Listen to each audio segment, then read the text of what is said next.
Assalamualaikum warahmatullahi wabarakatuh. Sahabat, saya ingin berbagi tentang kisah Nabi Muhammad sallallahu alaihi wasallam part yang ketiga, yaitu masa remaja dan awal kerasulan Nabi Muhammad sallallahu alaihi wasallam.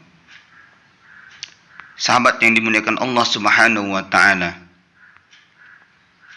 pada awal masa remajanya, Nabi suka mengembala kambing orang-orang Mekah dengan imbalan beberapa dinar. Dengan upah itu, Nabi hidup dengannya. Ketika usia Nabi sallallahu alaihi wasallam genap 25 tahun, beliau pergi berdagang ke Syam kedua kalinya. Nabi menjalankan dagangan milik Khadijah binti Khuwailid, seorang wanita terpandang dan kaya raya yang biasa menyuruh orang-orang untuk menjalankan barang dagangannya dengan membagi sebagian kepada mereka. Khadijah mendengar tentang kejujuran perkataan Nabi sallallahu alaihi wasallam dan kemuliaan akhlaknya, maka Khadijah tertarik kepada Nabi sallallahu alaihi wasallam sehingga ia memilih Nabi untuk membawa dagangannya disertai dengan pembantunya yang bernama Maisarah. Sekembalinya Nabi sallallahu alaihi wasallam dari Syam dengan membawa keuntungan dari hasil dagangan yang melimpah, dan Maisarah mengabarkan kepada Khadijah tentang kemuliaan dan kecerdikan serta kejujuran Nabi saat berdagang, maka kemudian Khadijah semakin kagum atas akhlak Nabi sallallahu alaihi wasallam. Semakin ada cinta yang masuk ke dalam lubuk hatinya yang paling dalam. Setelah 2 bulan sepulang dari Syam, Nabi akhirnya menikah dengan Khadijah yang saat itu usianya 40 tahun, dan Nabi ketika itu usianya masih 25 tahun. Saat Nabi hampir 40 tahun, Nabi suka mengasingkan diri dari pergaulan manusia dan banyak beribadah dengan membawa roti dan gandum yang disediakan oleh istrinya Khadijah. Nabi pergi ke Gua Hiro, tepat di Jabal Nur.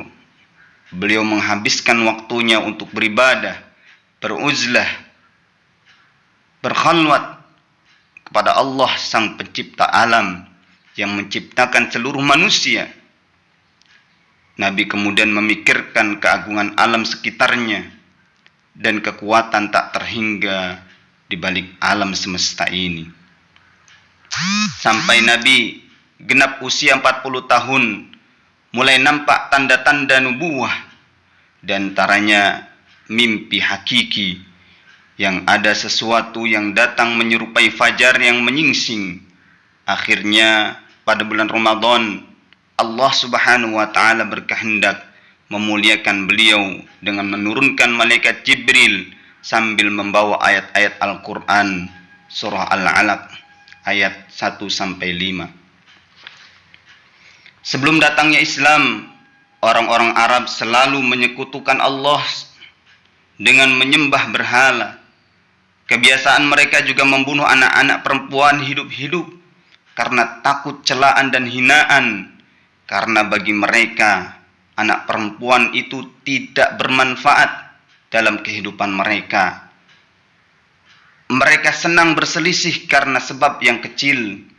Dengan kondisi demikian, maka cita-cita untuk memperbaiki keadaan amat sulit. Maka tindakan Nabi sallallahu alaihi wasallam memulai dakwah dengan sembunyi-sembunyi. Pada awalnya, Nabi menyeru keluarganya, orang yang dekat, sahabat karib, untuk mengenal Islam. Mereka langsung memenuhi seruan Nabi yang dikenal dengan as-sabiqunal awwalun, yaitu orang yang pertama-tama masuk Islam. Mereka adalah istri Nabi, Khadijah binti Huwailid radhiyallahu anha, pembantunya Nabi Zaid bin Harithah, anak paman Nabi Ali bin Abi Thalib, dan sahabat karib Nabi yaitu Abu Bakar As-Siddiq. Mereka masuk Islam pada hari pertama dimulainya dakwah. Abu Bakar sangat bersemangat dalam mendakwahkan Islam karena akhlaknya yang mulia, maka beliau menyeru pada kaumnya yang biasanya bersamanya. Berkat seruan beliau inilah masuklah beberapa orang yang masuk Islam. Di antaranya ada Utsman bin Affan, Zubair bin Awam, Abdurrahman bin Auf, Sa'ad bin Abi Waqqas, dan Talha bin Ubaidillah. Mereka inilah adalah orang-orang yang lebih dahulu masuk Islam, kawanan pertama dan fajar Islam. Selama 3 tahun dakwah dilakukan sembunyi-sembunyi. Dalam jangka waktu ini telah terbentuk sekelompok orang-orang mukmin yang senantiasa menguatkan hubungan persaudaraan dan bahu-membahu demi tersampaikannya Islam dan tauhid, menegakkan kalimat la ilaha illallah. Inilah kisah Nabi Muhammad SAW yang bisa saya share.